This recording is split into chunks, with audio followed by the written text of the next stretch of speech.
Plus qu'un spectacle, c'est une aventure humaine. Des danseurs valides et handicapés réunis pour une chorégraphie sous-marine. L'idée de deux artistes, une française et une grecque. La première représentation a eu lieu en Grèce devant un public installé sur des bancs à 5 mètres de profondeur. Benoît Véran, Loïc Lemoine. C'est leur premier contact avec le monde sous-marin. Miché et Swad sont des danseurs handicapés de la compagnie Décabel. Ils s'entraînent pour apprendre les bases de la plongée en bouteille. Avec d'autres danseurs valides, ils vont participer à un projet fou, réaliser un ballet aquatique à 5 mètres au fond de la mer. Un spectacle imaginé par la chorégraphe Sophie Bulbulian. Quand on met des danseurs handicapés avec nous dans l'équipe, forcément le changement de regard est encore plus flagrant dans le public parce qu'ils pensent que ces gens qu'ils ne connaissent pas ne sont pas capables de. Et du coup, symboliquement, ça a encore une autre envergure. L'idée d'une chorégraphie sous-marine a pour le moins surpris ces danseurs de la banlieue parisienne. Sophie, elle arrive avec le projet. Ouais, on a un projet sous l'eau. Je lui dis, quoi? Pardon? Ah, on va danser sous l'eau. Comment ça, on va danser sous l'eau? Pour Swad, danser sous l'eau est une expérience pleine d'émotions.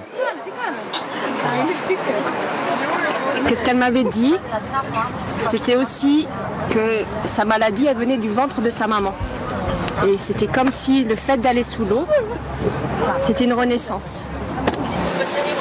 Le spectacle va bientôt débuter. La troupe de danseurs s'immerge dans son nouvel élément. Il y a beaucoup de stress, de trac, mais bon, ça va bien se passer à mon avis. Une première mondiale sous le temple de Poséidon. La troupe de Villiers-le-Bel, accompagnée de danseurs grecs, dessine un ballet de bulles.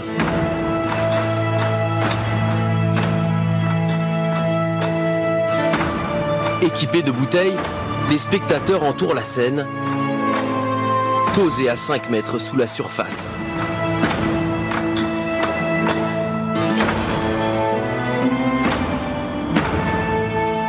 Miché et Swad évoluent en apesanteur, leur handicap presque oublié. Cette expérience aquatique fait naître de nouvelles sensations.